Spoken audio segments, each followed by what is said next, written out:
So I know this time of year everybody's getting ready for New Year celebrations and making plans, but the end of the year for me is one of my favorite times. It's when I get to look forward to what's coming next. And what's coming next is the Galaxy S9, which is crazy that the S8's been out for almost a year. We should see the S9 debut in like the February, March-ish timeframe. Don't believe the rumors that you'll see it at CES in January.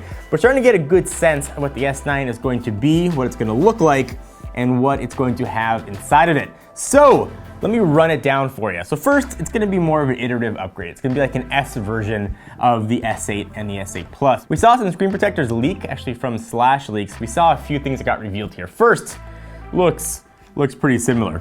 Infinity display is going to remain, almost no bezels on the sides, and slimmed down bezels on the top and bottom. So that's nice. I also expect the screen size to stay the same at 5.8 and 6.2 for the S9 and S9 Plus respectively. And despite having thinner bezels on top, we will see improved iris scanners for, I guess, making it a bit more accurate. We're not gonna see sort of a face unlock type feature like we have with Face ID on the iPhone. The iris scanner worked pretty well. It worked in a lot of conditions and through sunglasses, so it should just work better here on the S9.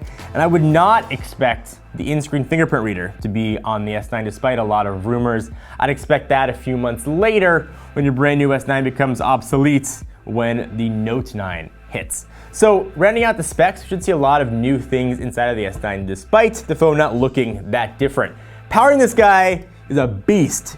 The Snapdragon 845 got announced a few weeks ago. Obviously it's more powerful, but what's going to matter, I think, for the end user, better battery life and improved VR capabilities and improved AR capabilities. So everybody wins when a new processor comes on board.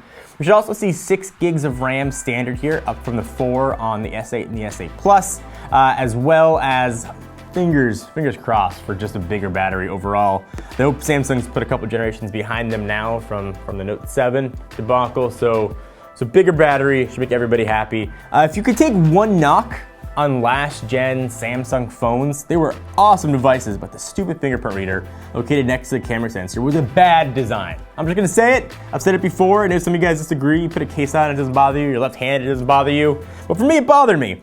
It looks like the S9 is going to fix that. The fingerprint reader is going to move where it should be, and that's below the camera sensor. So sorry, your old cases won't work this time around. But the camera sensor, the fingerprint reader is going to be below, should be a bit improved.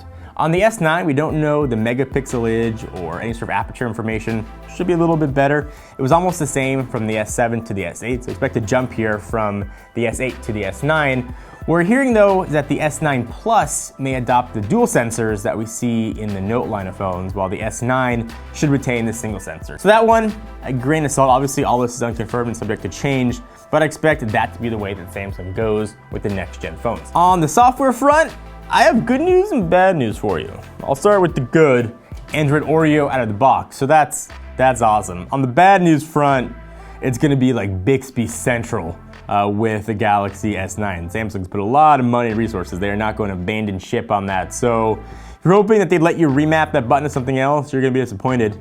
You're gonna get Bixby in your life, whether you want Bixby to be in your life or not, she's gonna be ensconced in that phone. So that about sums up the Galaxy S9. I'm hoping the rumors are wrong about different cameras on the S9 and the S9 Plus. I've liked what they've done in the past. Essentially, it's the same phone, just different sizes. So perhaps they get dual sensors on both, but again, who knows? We'll see in a few short months. We don't know colors, we don't know price or release date, but I mean, I'd probably expect at this point around $800-900 and like March-ish. And hopefully they bring the blue color to the US. Don't just release it abroad. I really want that blue. And when you buy your brand new shiny Galaxy S9, just remember about 6 months later, it's gonna be obsolete when the Galaxy Note 9 hits. As such is the case with smartphones now. Your phone's very rarely the newest, hottest kid on the block for long. So what do you guys think? You excited about the S9? I can't wait. It's gonna be probably the next phone that I pick up and purchase. I like the Plus versions, maybe you guys like the smaller. Leave in the comments down below and let me know. Be sure to subscribe, hit the big bell to get notified when new videos pop up. Until next time, I am John Rangers from Techno Buffalo, hoping I get my hands on that S9 sooner rather than later. Please, Samsung.